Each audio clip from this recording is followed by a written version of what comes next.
Hola, bienvenidas y bienvenidos a un nuevo programa de Es la Economía. En este caso estamos haciendo el programa en confinamiento y suponemos que el audio no será de la misma calidad que acostumbramos, pero bueno, vamos a hacer un poco de la necesidad virtud y además de hacerlo desde nuestras casas, lo vamos a hacer eso, por un tema de actualidad, que es las consecuencias económicas que creemos que puede tener esta pandemia, ¿no? Entonces, para hablarnos de estos temas tenemos como siempre a Fito. Tenemos también a Monty, que es el técnico de sonido, pero en esta ocasión también va a ser contertulio de este programa. Buenas. Y nada, sin más preámbulos, avisamos eso de que interrumpimos un poco nuestra progresión en enseñaros las diferentes corrientes económicas que han gobernado en algún lugar del mundo para hacer este paréntesis y explicar un tema muy candente que es bueno, el mundo que nos vamos a encontrar tras la pandemia, en especial en los aspectos económicos, ¿no? Así que, Fito, cuando quieras puedes contarnos. Hola, buenos días. Bueno, vamos a hacer este programa extraordinario que interrumpe un poco, como ha dicho Darío, la lógica, digamos, histórica de las corrientes de pensamiento, ¿no? Cuando acabemos este vídeo sobre las crisis relacionadas con la pandemia o desatadas a través de la pandemia, pues seguiremos con los neoclásicos, de los cuales ya llevamos 2 programas y empezaremos por su modelo de la competencia perfecta o de las curvas de oferta y demanda, ¿no? Entonces, hablar de la crisis actual es hablar de muchas crisis. Esto es lo primero que tendríamos que decir, ¿no? Lo que ha desatado la pandemia viene a ser una especie de crisis precapitalista. Las crisis precapitalistas, en su momento cuando hablamos de marxismo, hablamos un poco de esto, aunque cuando lleguemos al keynesianismo, al neoliberalismo, tendremos que profundizar más en la lógica de las crisis capitalistas. Estas son fundamentalmente crisis de sobreproducción. Es decir, el capitalismo es una sociedad extraña desde la lógica cotidiana de la vida y la producción, pero que en su lógica de la obtención del beneficio y en su lógica de la competencia intercapitalista, en determinados momentos genera una sobreproducción, o si queremos verlo por el otro lado, podríamos hablar también de un subconsumo. Es decir, que hay demasiados productos para la capacidad de compra que hay en el sistema, ¿no? Esas son las crisis clásicas que se producen cada cierto tiempo. ¿Qué ha ocurrido ahora? No es una crisis capitalista clásica, es como una crisis precapitalista. O sea, de repente se ha provocado de una manera brusca y brutal una paralización de las ventas, por este orden, y de la producción. Primero de las ventas, por los confinamientos, y ligado inmediatamente por los ERTE, los ERES, etcétera, de la producción. Y además no ha pasado en un solo país, sino que ha pasado a nivel mundial y de una manera coordinada como nunca en una crisis capitalista se produce ese nivel de coordinación. Siempre en una crisis capitalista hay países, podemos decir, adelantados o atrasados, pues son los primeros que reciben la crisis. Por ejemplo, no es una broma, ¿no? Argentina ha sido un país que ha adelantado muchas veces las crisis frente a otros, ¿no? Y hay países que llegan en el último momento y con menor efecto. Ahora no.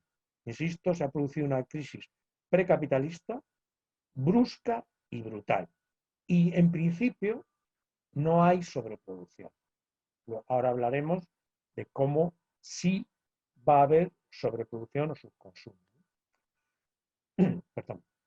Pero si hablamos solo de esta crisis, nos perdemos el contexto. Entonces, el contexto, a mi juicio, son de una serie de crisis en capas que están incidiendo sobre esta primera crisis que tenemos delante, ¿no? El segundo contexto, después de la crisis de la pandemia o de la paralización por la pandemia, es lo que llamamos una crisis de sobreproducción que estaba llegando. Lo que he explicado antes, ¿no?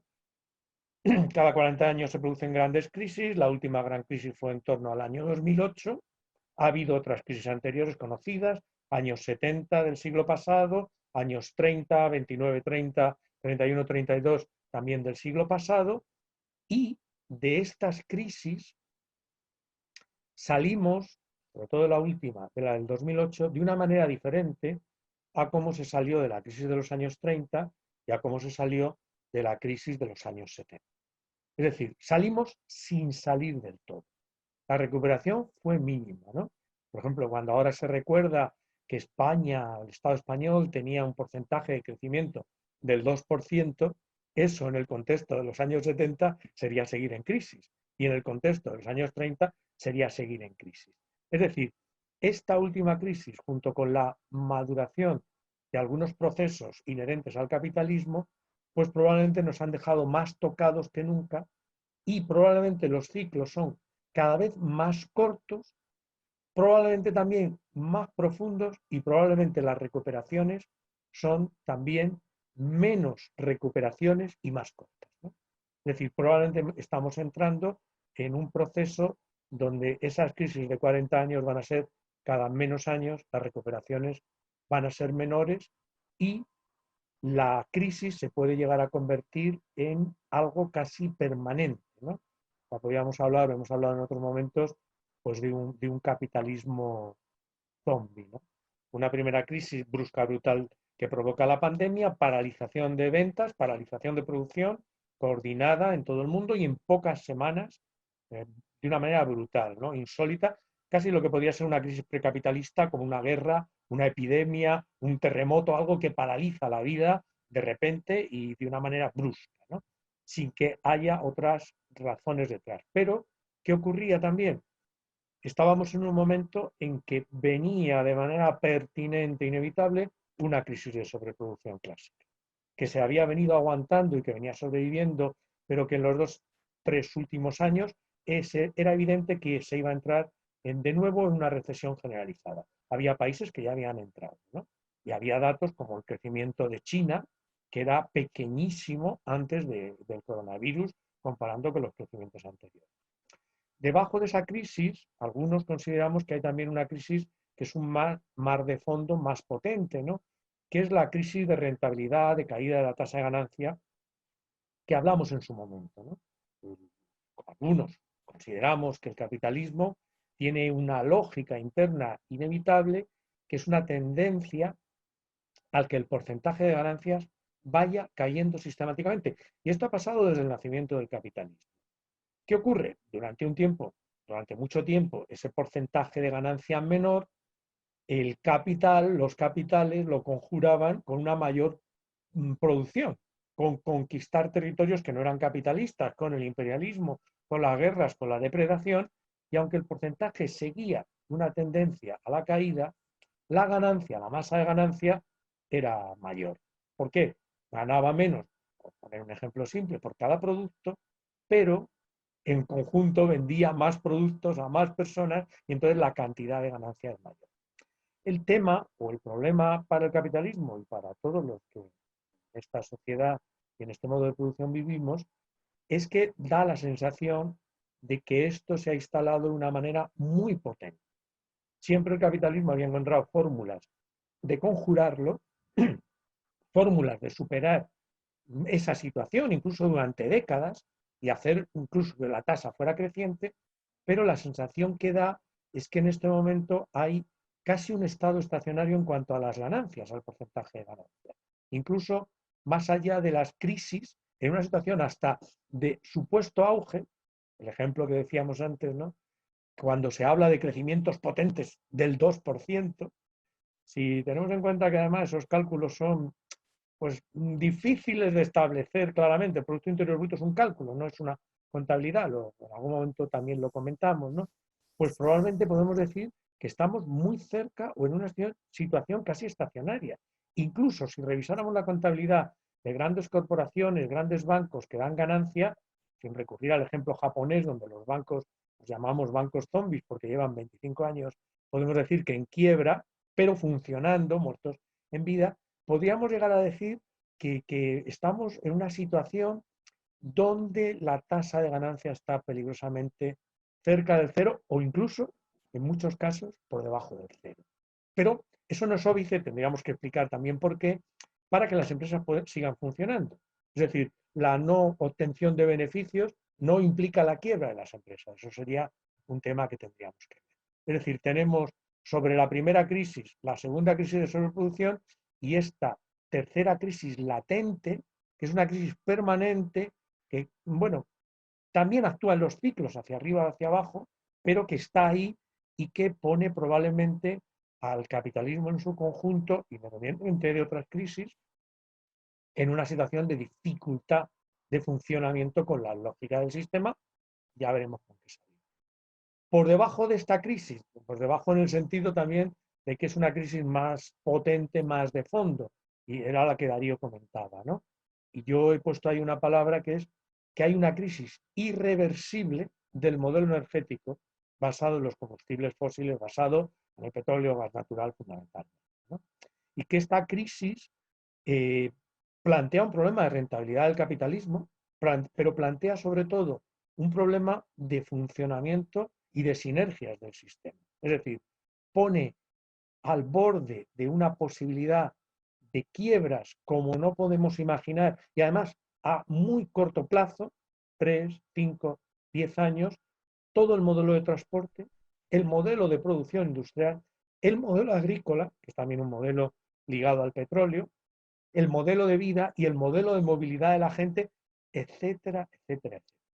Esta es una crisis independiente de los ciclos capitalistas, ¿no?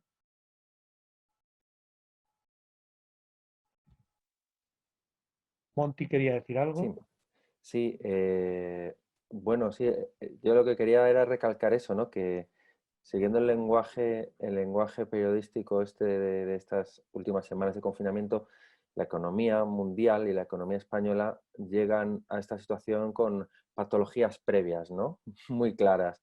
Estábamos en una situación de estancamiento después de esa gran crisis que a España llegó en el año 2008 y de la que nunca llegamos a salir realmente, de la que nunca llegó a salir la economía con mayúsculas, ¿no? De la que nunca llegaron a salir los poderosos, porque los no poderosos llevábamos en crisis desde hace, bueno, muchas décadas, pero eso es otra cuestión, ¿no? Eh, esa economía y esa economía mundial que realmente llevaba cuántos años diciendo, hablándose de recuperación, cuando realmente no se había recuperado, ¿no? Y realmente cuando una economía que está tan vulnerable por unas circunstancias que tú yo creo que has indicado con bastante lucidez que son precapitalistas, porque, claro, una crisis por coronavirus no es el coronavirus no es una circunstancia inherente al funcionamiento del capitalismo, ¿no?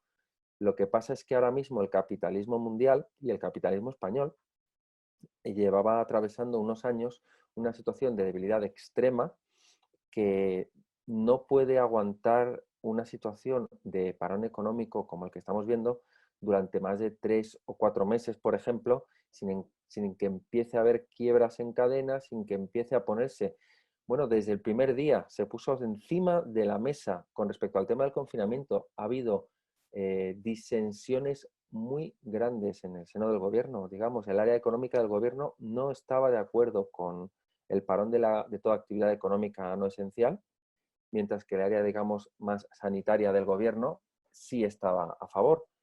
Y el motivo subyacente es que no se sabe si el ciclo de rentabilización del capital de la economía española puede aguantar, o sea, cuántas semanas de confinamiento, cuántos meses de confinamiento puede aguantar el gran capital español sin quebrar. Eso es una pregunta a la que nunca nos habíamos formulado. Entonces, da muchísimo vértigo y estamos hablando de eso, ¿no? La economía, los intereses del capital frente a los intereses de la vida, ¿no? Esta crisis está poniendo sobre el tapete ese conflicto de una forma absolutamente evidente, ¿no? Más evidente que nunca, ¿no? Bueno, eso era lo que yo quería comentar por el momento. Darío quiere decir algo. Sí, yo quería comentar un poco esto que acaba de comentar Monty, de que la contradicción entre el capital y vida, o entre realización de beneficios y protección de la vida de las personas, se ha puesto sobre la mesa, pero yo creo que en general lo que ha pasado con el COVID es que ha puesto como la realidad a todo volumen. Yo cuando veía noticias de que en Brasil el gobierno no quería confinar y las mafias de las favelas imponían el confinamiento, al final veía dinámicas de degeneración del sistema, pero aceleradísimas, ¿no? Y de repente, pues eso, todo el mundo ha vivido en sus propias carnes, que no puede salir a dar un paseo con su hijo, pero puede ir en un metro abarrotado a trabajar, ¿no? Porque los beneficios son primero, ¿no? Y bueno, se ha visto también en Italia, ¿no? En Bérgamo, la patronal presionó para reabrir antes de tiempo y ha generado un montón de muertes, ¿no? Entonces, hay una oleada de huelgas mundiales bestial, bastante silenciada, pero que es porque muchas veces pasan por cierres patronales, lo que han sido presiones de los trabajadores para cerrar industrias no esenciales, y luego hay toda una especie de nacionalización de las cadenas productivas, porque vemos en el mercado internacional como hay una especie de sálvese quien pueda, de oportunismo especulativo salvaje con todo, ¿no? Con las mascarillas, con los test, con todo. Entonces parece que todas las tendencias que veníamos viendo por estas crisis propias del capital, ¿no? Como puede ser incluso la aproximación a un gran conflicto bélico, se aceleran con este proceso, porque cabe como preguntarse qué más le da al sistema parar unos mesecitos, ¿no? Si paramos en agosto mucha gente y no pasa nada, ¿no? Pero el problema es que no para toda la industria, no paran todos los países, no paran todos los capitales en las mismas condiciones, y de esto se sabe cómo se entra, pero no cómo se sale. Entonces todos están intentando ser ventajistas respecto a otros, ¿no? Y yo creo que lo que viene después de esto es que todos los capitales intenten aumentar su masa de beneficio o su tasa de beneficio, básicamente apretándonos a los trabajadores, ¿no? Entonces viene una necesidad ingente de financiación de servicios públicos, de un montón de subsidios incluso a grandes empresas. No es una cosa ni siquiera de redistribución de la riqueza, sino que el Estado necesita invertir muchísimo para sacar del atolladero, por así decirlo, de esta crisis a la economía, y a la vez la economía lo que necesita es hacer un uso muy, muy concreto de esos recursos, ¿no? Entonces, yo no sé si esto sirve un poco para ir a la tercera pata, al tercer nivel de la crisis, que es cómo se va a financiar todo este proceso desde los estados y cómo lo van a vivir desde las empresas, ¿no? Bueno, estamos llegando ya a las conclusiones. Yo estaba intentando hacer un esquema primero, digamos, de las crisis. Evidentemente, yo estoy de acuerdo con lo que habéis dicho, pero en ese esquema de las crisis estábamos hablando de otra crisis subyacente que va a pujar y que va a interrumpir todas estas crisis que están encima y las que citaremos que están debajo, de una manera y en una combinación que no conocemos. No sabemos cómo va a ser la resultante, no tenemos la experiencia, ¿no? Entonces, además de la crisis irreversible del modelo energético, que va a tener unas repercusiones gigantescas y que viene de una manera muy pertinente, hay también otra crisis irreversible por los límites físicos del crecimiento que está topando el sistema y que lleva al encarecimiento y a la escasez de cada vez más materias primas. Es menos evidente, quizá, que la del petróleo, porque el petróleo lo tenemos todo muy en lo cotidiano, ¿no? El transporte, básicamente, la movilidad, los coches, la producción de las empresas y el transporte de mercancías también, pero esto también está presente, latente, en un montón de minerales, eso Yayo Herrero nos lo explica muy bien. Y eso también va a repercutir. Esto va a tener consecuencias cuando hablemos de cómo se va a salir de la crisis, porque claro, el incremento productivo masivo topa también con estas subcrisis que están por debajo, que son muy potentes y que no están al albur de los mercados, están al albur del tope físico con la materia tierra, con los bienes fondo que nos dice Yayo Herrero, ¿no? Además, hay otro modelo de crisis que es muy social, muy política, muy sociológica, muy psicológica, y es que el capitalismo ha construido un modelo de persona, nos ha dicho cómo tenemos que ser y nos lo dice cotidianamente en nuestras situaciones de compra, venta, el poder del dinero, etcétera, ¿no? Y esa crisis ha construido un individualismo que ha sido consustancial al sistema, que ha servido para hacerlo más potente económicamente, para incrementar las ganancias, pero que en este momento, con todas estas crisis, podemos hacer una referencia rápida al confinamiento, de repente ese individualismo puede quebrar, está quebrando ya y es imposible además que un capitalismo en continuo crecimiento, que no lo va a estar, no lo va a estar por motivos económicos y no lo va a estar por motivos de límites físicos del crecimiento, materias primas, productividad, etcétera, pues ese modelo entra también radicalmente en crisis. Yo creo que ahí la pandemia, el coronavirus, ha dado una bofetada en la boca de una sociedad que andaba despistada sobre lo que es la vida, el futuro, y esto va a entrar o va a crear un conflicto sobre quién y qué modelo de vida va a estar presente y patente en la salida de la crisis, ¿no? si se van a multiplicar las angustias, los dolores, las sensaciones de inseguridad, las enfermedades psíquicas, o realmente vamos a poder superar ese individualismo consumista y de posesión que no satisface ni nos puede satisfacer, porque ni siquiera la opción de comprar, comprar y comprar como sustitutivo de la vida va a estar presente, ¿no? Y por último, para mí, pues hay una crisis que es la de más fondo de todas las demás, en el sentido que está muy latente y que a lo mejor tiene manifestaciones todavía también de esbozos, pero que es tremenda, que es la crisis ecológica, el cambio climático, las contaminaciones, la insostenibilidad del modelo agroalimentario, la pérdida de biodiversidad, el calentamiento y los efectos que tiene sobre la vida humana. Entonces, esta serie de crisis van a estar y están presentes en este momento, en esa crisis. No tenemos análisis, no lo tiene el capital, vamos a empezar por ahí, porque si fuera solamente nosotros, pues no pasaría nada, ¿no? Pero el capital en este momento no tiene ninguna receta, nada más que ver sus debates que son por cosas nimias, se ponen a debatir sobre qué hacer, si dar un poco más de dinero por aquí, un poco menos por allá, subir los tipos de interés o no subirlos, ¿no? Y el capital nunca ha podido estar a la altura de sus crisis, de hecho la resuelve siempre de manera violenta, ¿sí? Y en este momento tampoco tiene una posibilidad de resolverlo. Bueno, pues con estas últimas palabras de Fito nos vamos al intermedio, vamos a disfrutar de unos minutillos musicales y volvemos después con más información sobre las crisis, las multicrisis que vienen.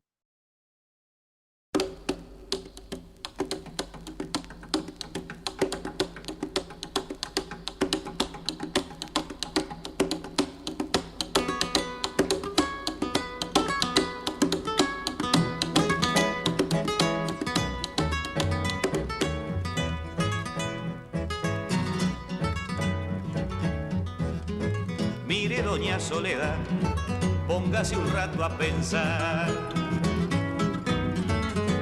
Doña Soledad, ¿cuántas personas habrá que la conozcan de verdad? Yo la vi en el almacén peleando por un bistec. Doña Soledad, y otros dicen haga el bien, hágalo sin mirar a quién.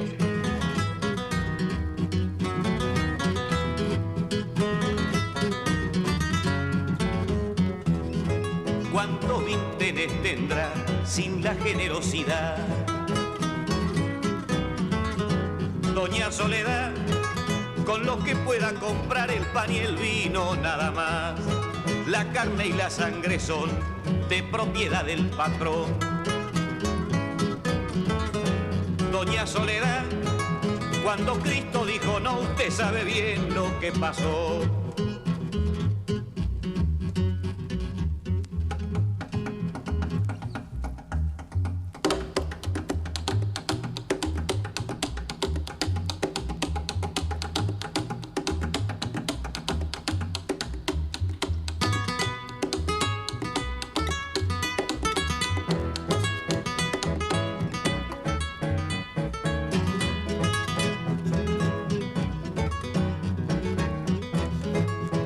Doña Soledad, yo le converso de más.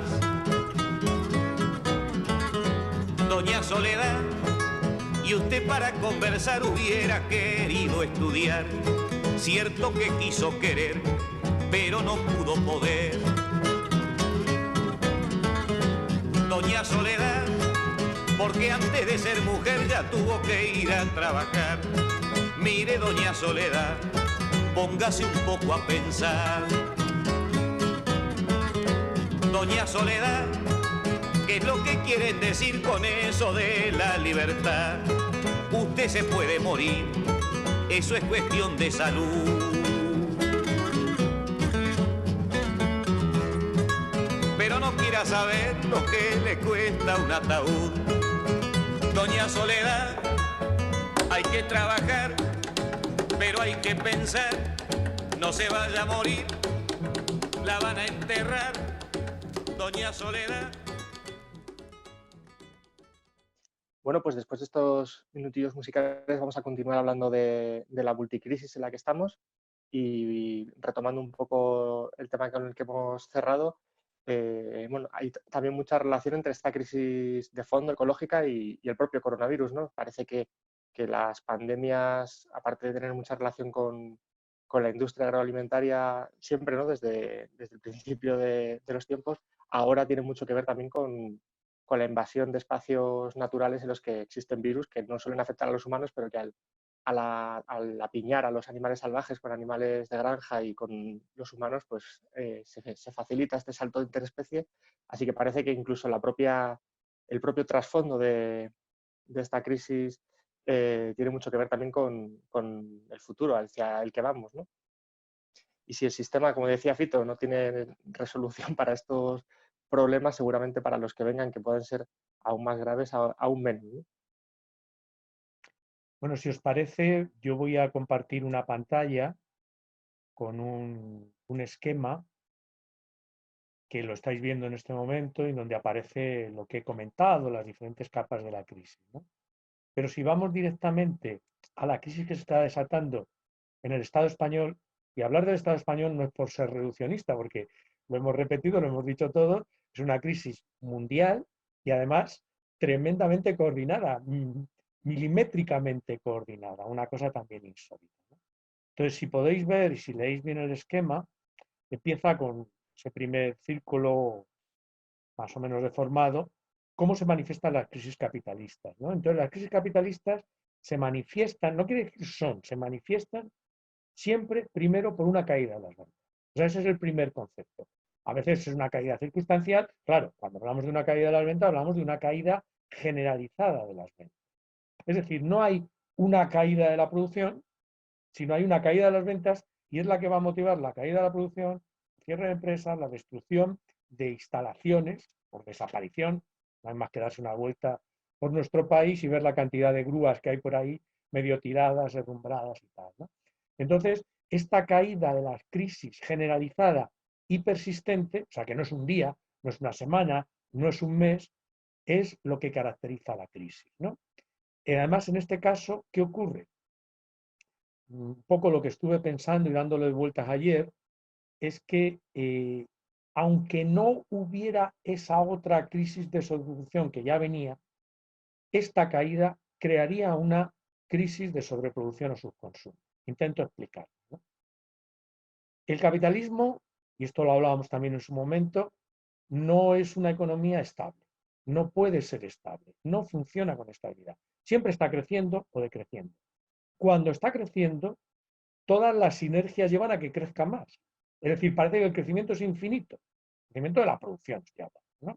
Y cuando está decreciendo, también parece que el decrecimiento es infinito, la caída de la producción.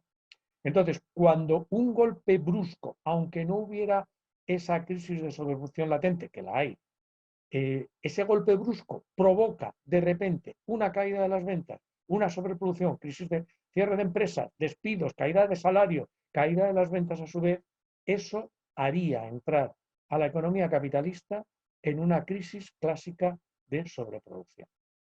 En el esquemita que os estoy poniendo, como veis, no es, nada, es muy simple, ¿no?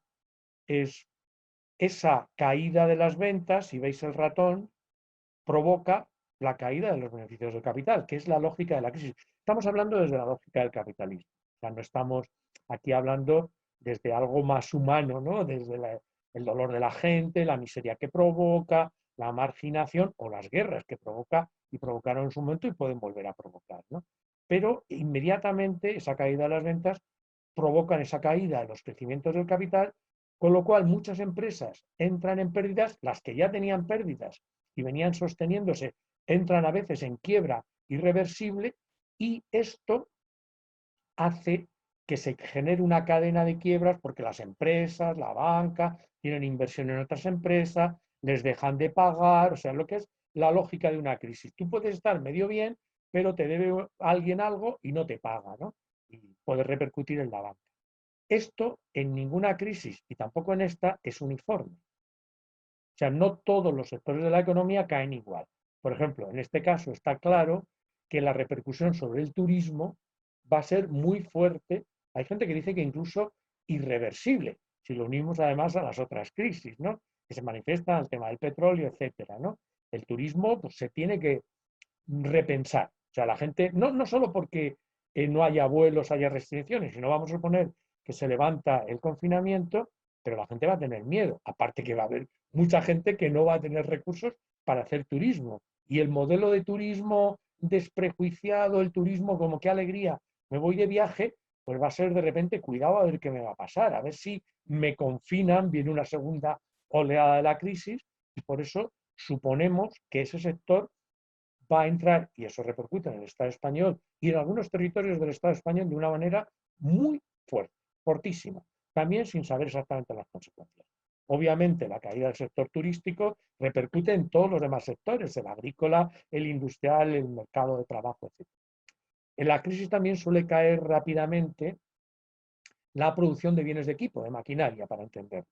Porque obviamente una empresa, cuando está en el auge, recordar eso, el capitalismo siempre está subiendo o bajando.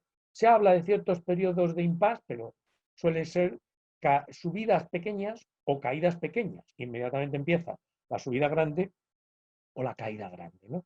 Y entonces los bienes de equipo, la maquinaria, es lo primero que se deja de demandar. Una empresa empieza a tener pocos beneficios, restringe turnos de trabajo, pero evidentemente no se va a poner normalmente a construir una nueva nave, una nueva instalación, a comprar nueva maquinaria, nuevas herramientas, contratar nuevos trabajadores, porque dice, bueno, virgencita, que me quede como estoy. A ver si puedo seguir vendiendo lo que tengo de una manera normal, reduciendo un poquito la producción, ¿no? Esa caída de las ventas también repercute inmediatamente sobre los ingresos de los trabajadores. Aquí incluimos a los que llamamos autónomos, trabajadores por cuenta propia, e incluimos inmediatamente también a los trabajadores a los que se reducen, vamos a ponerlo suave en un primer momento, las horas extras, por ejemplo. Luego empiezan los ERTEs, los ERES, los despidos, las reducciones de jornada, las reducciones de sueldo, los aumentos, digamos, encubiertos de, bueno, te voy a reducir la jornada, pero vas a tener que venir a trabajar, porque ya sabes, la tienda, la empresa está muy mal y todos tenemos que hacer un esfuerzo. La caída de salarios, lógicamente. El retraso, pues probablemente de algunas medidas. Creo que os acordáis el debate del salario mínimo en España, ¿no? Pero en este momento nadie habla de las subidas de salario mínimo. Se ha hecho la primera de 50 euros más al mes en bruto, pero probablemente habrá una congelación de ese salario mínimo, si no cosas peores. Entonces, estos dos elementos, ya vais al círculo que está debajo, estos dos elementos van a provocar también una tercera dimensión de la crisis, que es muy importante y que va a ser muy importante en esta crisis, incluso para mucha gente va a pasar por delante. O sea, va a dar la sensación de que el problema es el problema del Estado. Y no, el Estado tiene un problema en las crisis, pero no solo es las crisis en sí mismo. Entonces, ¿qué va a ocurrir? ¿Qué está ocurriendo ya de manera, además, también brutal y brusca? Una caída brutal y brusca de los ingresos del Estado. Los impuestos, las tasas, la seguridad social, otros ingresos que suelen tener los estados y otros ingresos que vienen de otros sectores hacia el Estado, que pueden ser sectores internacionales, etcétera, ¿no? Entonces, esa caída brutal de los ingresos del Estado, esa congelación, que es no solo por los plazos de las bonificaciones, cambios de plazo de recaudación de los impuestos, que eso podría ser temporal, sino porque los principales impuestos dejarán de crecer. Por ejemplo, el impuesto sobre beneficios. Estamos hablando de pérdidas en las empresas. El impuesto de sociedades, que en realidad se debería llamar impuesto sobre los beneficios de las empresas, eso tendrá una recaudación muy baja. Los impuestos sobre la renta igual, ¿no? El IVA, en la medida que hay menos ventas, decaerá. Y estamos hablando de los tres impuestos principales, que es el 80% de los ingresos de un Estado. Caerán también los ingresos de la seguridad social, en la medida que haya despidos, nuevo desempleo, etc.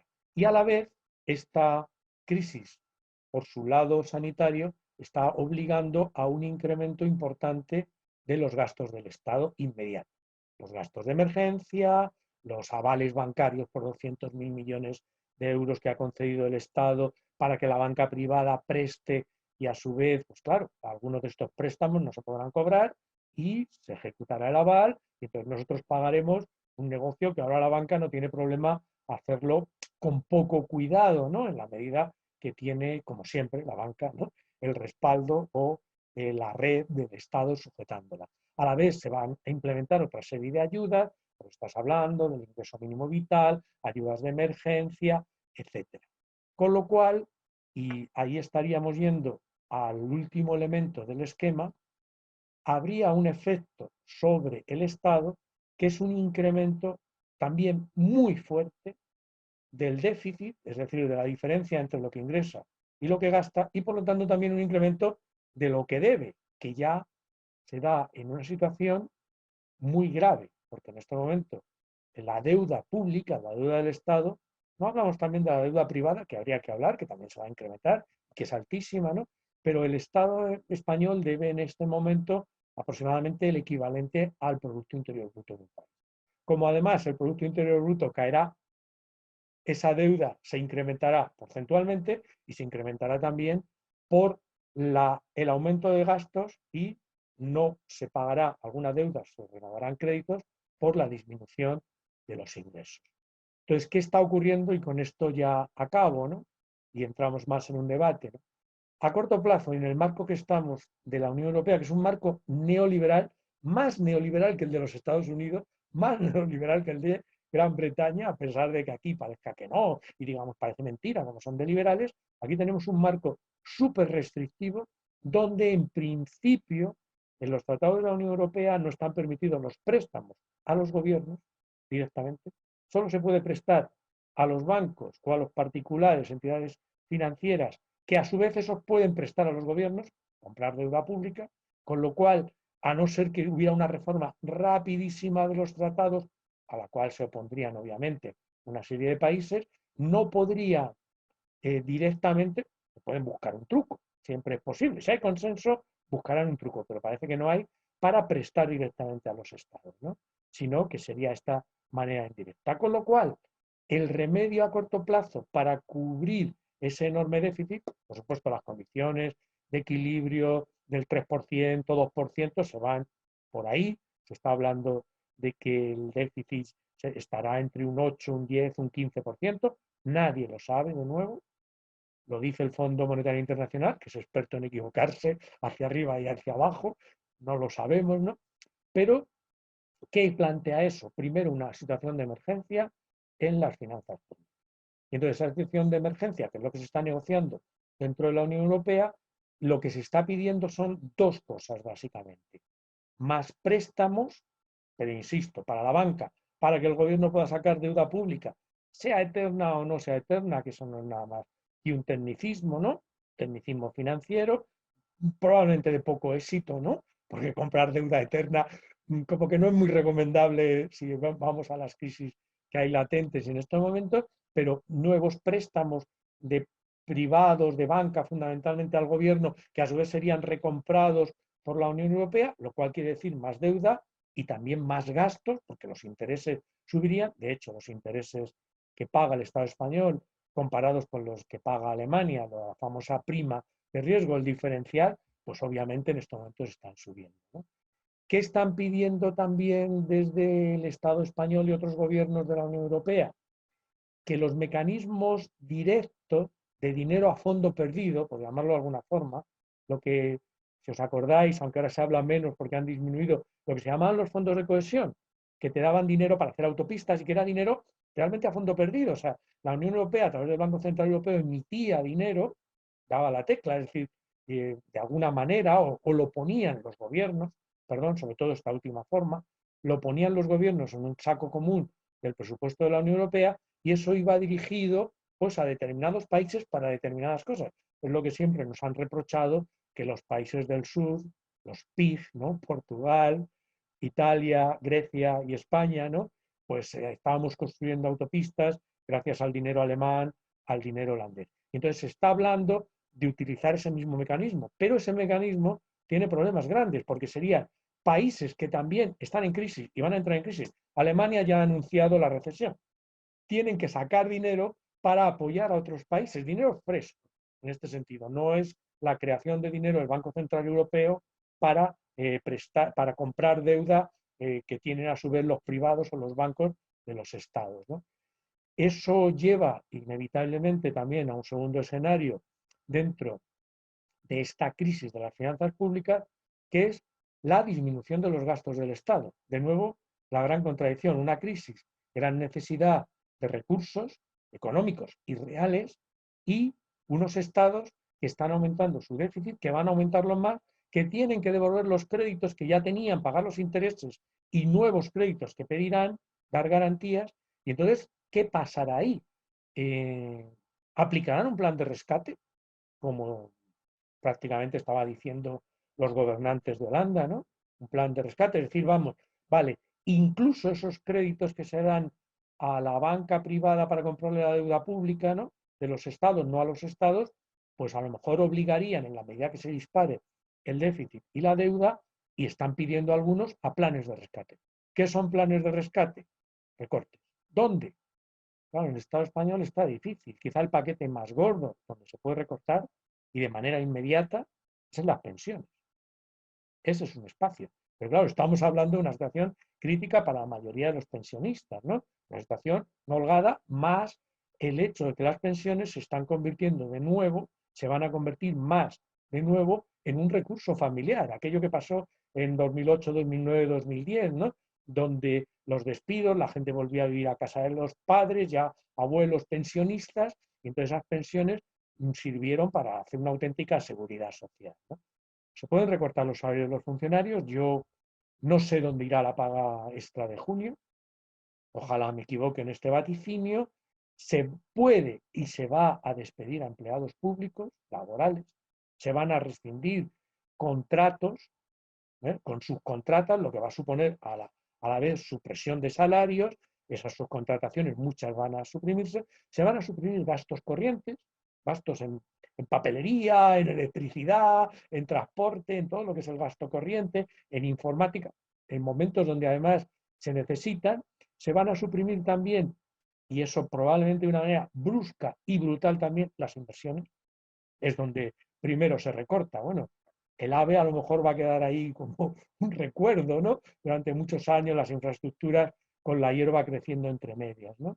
Y claro, ahí esto puede llegar, si hay un plan de rescate, si se impone no ya la ortodoxia neoliberal, sino simplemente la ortodoxia del equilibrio de las cuentas, aunque sea hacia el futuro, el pensamiento de que, bueno, vamos a abrir la mano, pero al final vamos a ser bastante ortodoxos para dar seguridad a los capitales. Se van a abrir nuevas privatizaciones, probablemente planes de austeridad generales y también ese elemento que está sobrevolándonos, que es para algunos, los que tenemos edad porque lo hemos vivido, pensar en unos nuevos pactos de la Moncloa. Que los pactos de la Moncloa, en este momento, lo que se está hablando, pues como se habló en su momento, los pactos de la Moncloa, es convencer a la población trabajadora de que tiene que asumir un periodo largo de austeridad porque hay una situación caótica y de crisis.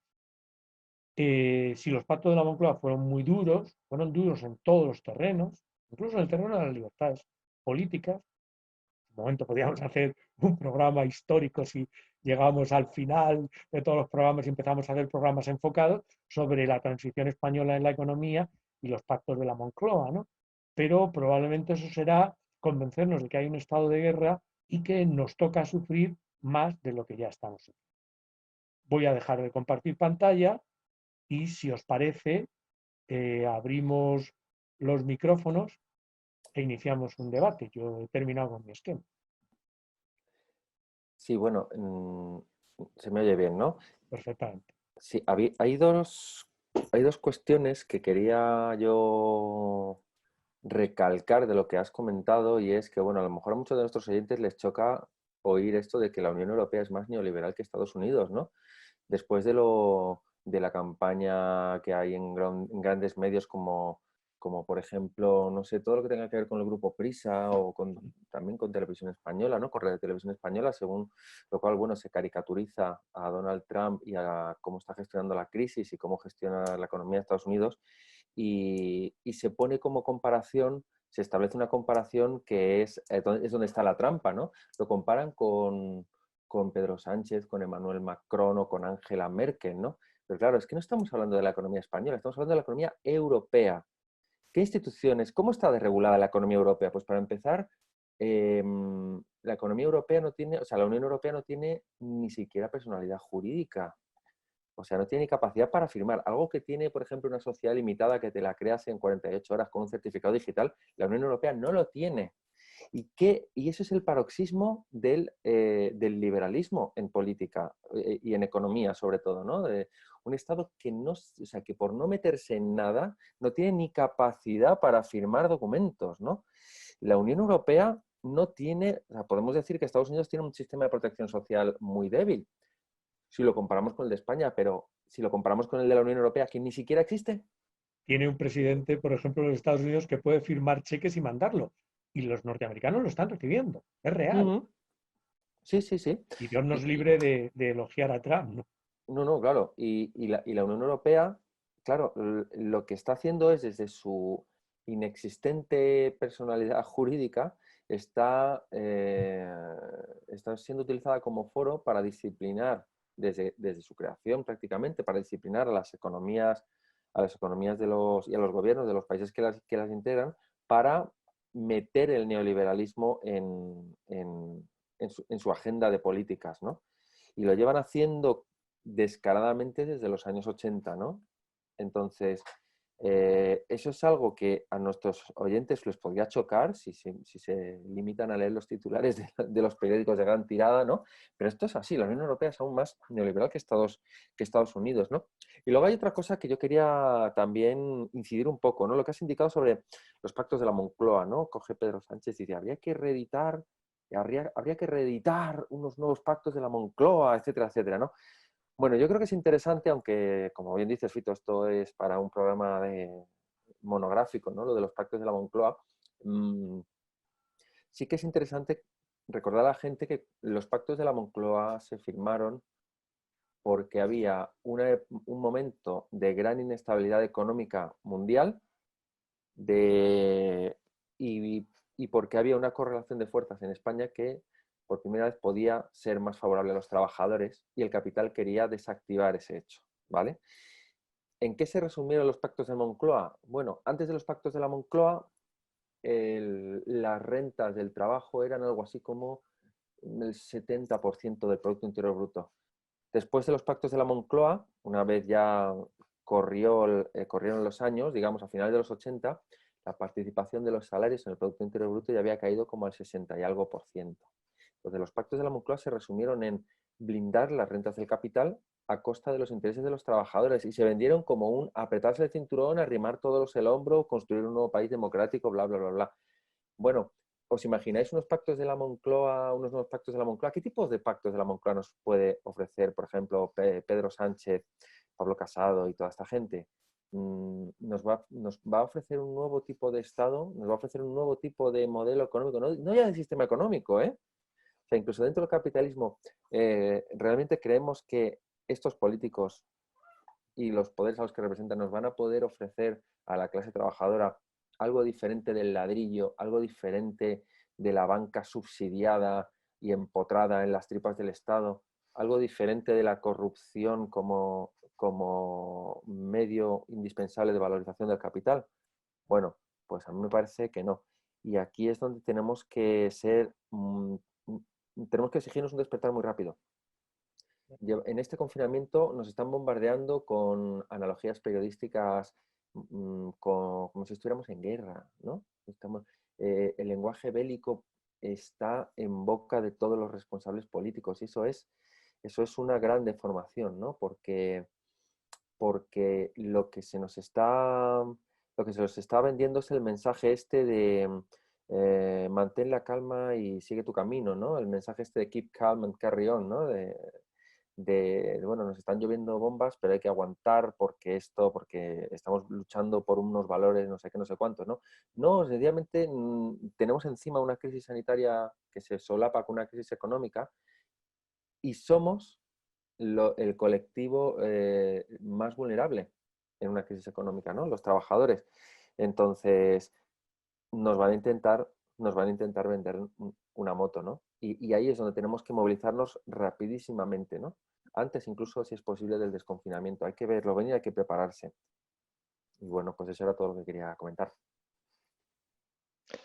Sí, yo quería hacer un par de comentarios así más políticos que económicos sobre estos temas, ¿no? Yo creo que faltan algunas cosas para que haya unos pactos de la Moncloa. Para empezar, falta un movimiento obrero al que domesticar en este país, porque lamentablemente está por construirse, en mi opinión, ¿no? O sea, yo creo que si hay algo urgente que tenemos que hacer las personas que no vivimos a costa de otros, es buscar la forma de sindicarnos. No sé si en un sindicato registrado o de alguna otra manera. O sea, hay afortunadamente una explosión brutal de redes de solidaridad que han surgido con la pandemia y que yo estoy participando en una que está planteándose una mutación casi inmediata de pasar de ser una red de apoyo a personas que no pueden salir de casa, pero pueden pagarse los suministros que les tenemos que llevar y demás, a pasar a ser una que lleve suministros a gente que no puede pagarlos. Y esto va a requerir un esfuerzo y un músculo brutal de toda la gente que tiene conciencia de esta situación, porque es desbordante el trabajo además, y lo va a ser más. Yo creo que se está desbordando todos los servicios, tanto de ONGs como públicos y demás.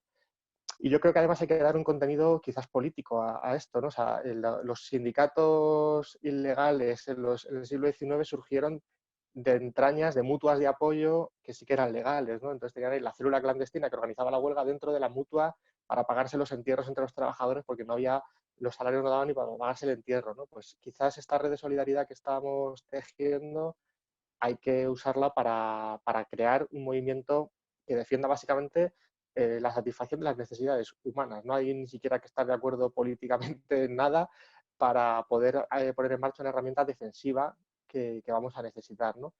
Para empezar falta eso, ¿no? Pero también yo creo que falta una élite política. Esto lo decían muy bien Emanuel Rodríguez e Isidro López en un artículo que han escrito sobre los pactos de la Moncloa, de cómo era la clase política que firmó los pactos de la Moncloa y cómo es la actual. Y también Guillem Martínez ha hecho un comentario sobre que quizás la izquierda parlamentaria de este país ha enarbolado los pactos de la Moncloa como para intentar camelarse a la derecha, pero la derecha solo usa el lenguaje constitucionalista cuando le es propio, ¿no? Cuando lo usan otros. Entonces, hay tal canibalismo en la élite política y tal mediocridad que yo creo que no son capaces de poner en marcha unos pactos de la Moncloa para domesticar a un espectro que todavía no existe, que es la reacción popular a las privaciones a las que nos van a someter, ¿no? Y luego el tema de la Unión Europea, muy brevemente, porque se nos acaba ya el tiempo del programa, yo creo que también hay que intentar resistirse un poco a caer en estas caricaturas de los nordistas, igual que si estuviese en el norte diría no caigamos en las caricaturas del sur perezoso y tal. Yo creo que hay una pugna que tiene de trasfondo esta caída tendencial de la tasa de ganancia, esta caída de los beneficios, que hace que todas las oligarquías, todas las burguesías, tanto de diferentes asociadas a diferentes estados, a diferentes regiones geopolíticas como a diferentes sectores productivos, están en competencia entre sí por cualquier migaja porque están todas en caída, ¿no? Y eso hace que pues los capitales centroeuropeos peor conectados con América Latina desconfíen de los mediterráneos, que los capitales mediterráneos tengan unas economías que tienen ciertas ventajas competitivas en unas cosas que no quieren perder frente a las economías mucho más potentes centroeuropeas. En fin, que no es un problema de culturas, de trasfondos religiosos, de que son calvinistas, de que no sé qué. Eso puede generar consensos sociales, pero lo que hay detrás son intereses económicos y pugnas que yo creo que se pueden llevar por delante de la Unión Europea. O sea, si la Unión Europea no es capaz de funcionar mínimamente con los mimbres que funciona un Estado, ¿no? que puede se puede redistribuir en un momento dado y demás, pues la Unión Europea seguramente colapse, ¿no?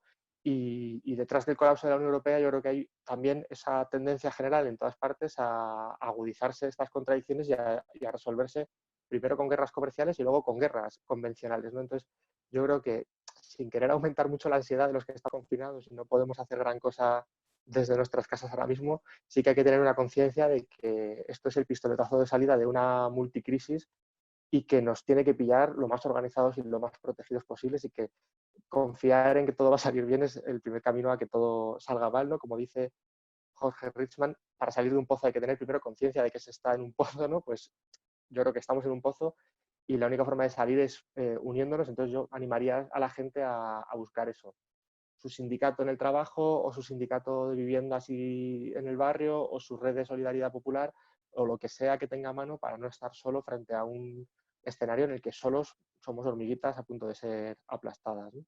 Mm. Sí, yo creo, Darío, que has indicado, has puesto el dedo en la llaga en una cuestión fundamental, ¿no?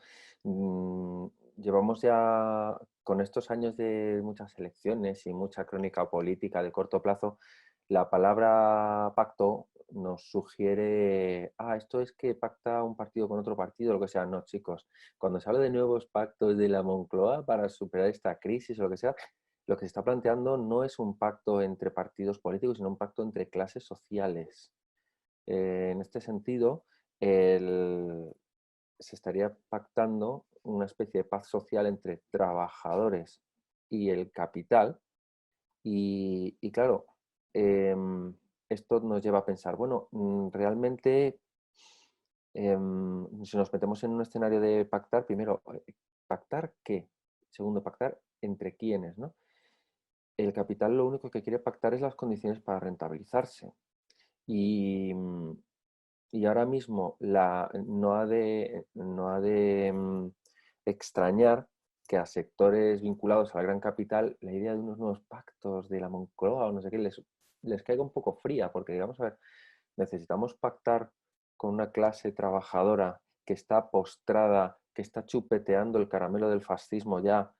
Realmente necesitamos una negociación muy dura con ellos para rentabilizar el capital. Y eso se lo está preguntando un segmento del gran capital europeo y del gran capital español, ¿no? Entonces, si la única respuesta que nosotros podemos arbitrar, ¿no?, en tanto que trabajadores a esta situación, es incrementar nuestra fuerza en ese juego de fuerzas, ¿no? Llevamos quizás muchos años centrándonos en el aspecto parlamentario de la pugna social, ¿no? Y yo creo que también esta crisis que nos ha golpeado, que es una crisis precapitalista, que golpea una economía que no acababa de salir de una crisis capitalista, pues yo creo que este escenario va a volver a poner la economía en el centro. Ya lo está haciendo, o sea, ya lo ha hecho, ¿no? Después de la salud, digamos, ¿no? La economía ahora mismo es el debate fundamental y ahora mismo ya, si me lo permitís, es que ni el Parlamento, ni los debates parlamentarios que está habiendo y que son muy forzados además, ni siquiera eso está recabando la atención de la población. La gente está preocupada ahora mismo por conservar su empleo, por conservar... la gente ya no sabe si va a poder volver a la normalidad, ¿no? La dichosa normalidad.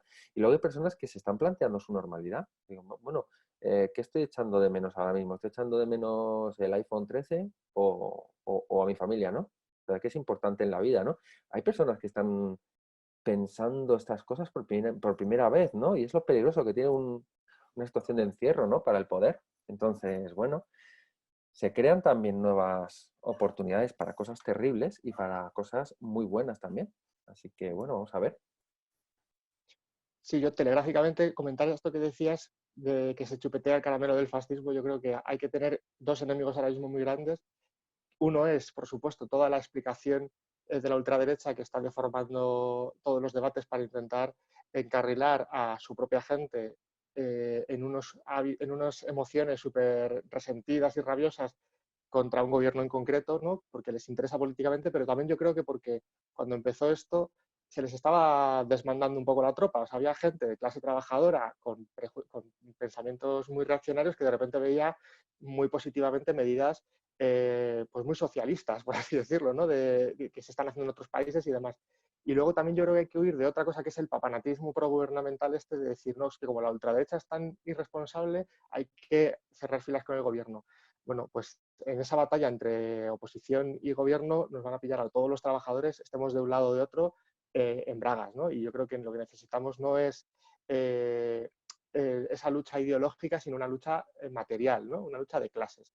Entonces yo creo que esa lucha de clases se está dando incluso en el interior del gobierno, entre Nadia Calviño, que es una representante de la oligarquía, bueno, de la burocracia de Bruselas, y Yolanda Díaz, que es una representante socialdemócrata de los trabajadores, ¿no? Pero también se está dando pues, en todos los conflictos que se ven en la sociedad. Entonces, yo creo que hay que tener más en cuenta eso, que tu vecino, por muy facha, muy rojo que sea, es más cercano a tus intereses que el político al que votas en estos momentos, y hay que potenciar eso, quizás no tanto el parlamentarismo, no tanto la política de partido, y más la política de clase y de sindicato, ¿no? Y yo con esto lo dejaría ahí. No sé si quedan unos minutillos para que Fito nos cierre un poco Sí, con una intervención. partimos de un acuerdo, aunque no lo hemos hablado, ¿no? Yo, por un lado, no veo fácil que la extrema derecha se haga con esta situación porque no tiene nada que ofrecer y porque la situación va a ser muy dura. Es decir, en otros momentos la extrema derecha, incluso el fascismo, podía y ofrecía realmente cosas duras a través de guerras, duras a través de invasiones, pero ofrecía cosas, incluso de control de los beneficios del capital, pleno empleo, actuación del Estado. Pero en estos momentos la extrema derecha, y más la que tenemos, la oficial, la que está en el Parlamento, pues es otra derivada del IBEX 35. En cuanto a lo que decíais, que nos vamos a tener que organizar, sí, y seguramente de maneras diferentes, ¿no? Porque vamos a estar en poco en 5 millones de parados, de nuevo con los peores momentos de la crisis, vamos a estar probablemente en paros en sectores que no había habido paro antes. Los bares en España van a estar cerrando masivamente, ¿no? Y vamos a encontrar, y vamos a tener la necesidad de encontrar nuevas formas de organización y de lucha, y vamos a luchar sin ninguna duda. Yo con esto ya diría, Darío, como estamos a menos de un minuto, que despidas el programa y yo me despido también, claro. Pues gracias, Fito. Sí, con estas palabras últimas que planteas nos despedimos, intentando dar un poquito de esperanza en medio de tanta ansiedad por los retos que vienen y bueno, viendo muy claro que la salida va a ser colectiva, así que en parte esa necesidad de comunidad que estamos padeciendo ahora que no podemos juntarnos, la vamos a saciar enormemente cuando salgamos del confinamiento, porque vamos a necesitarnos mutuamente mucho para todo, para salir adelante en el día a día y para pelear por nuestros derechos. Así que nada, esta ha sido una edición especial de Es la Economía y nos vemos en el siguiente programa. Usted se puede morir, eso es cuestión de salud. Pero no quiera saber lo que le cuesta un ataúd. Doña Soledad, hay que trabajar, pero hay que pensar, no se vaya a morir, la van a enterrar, Doña Soledad.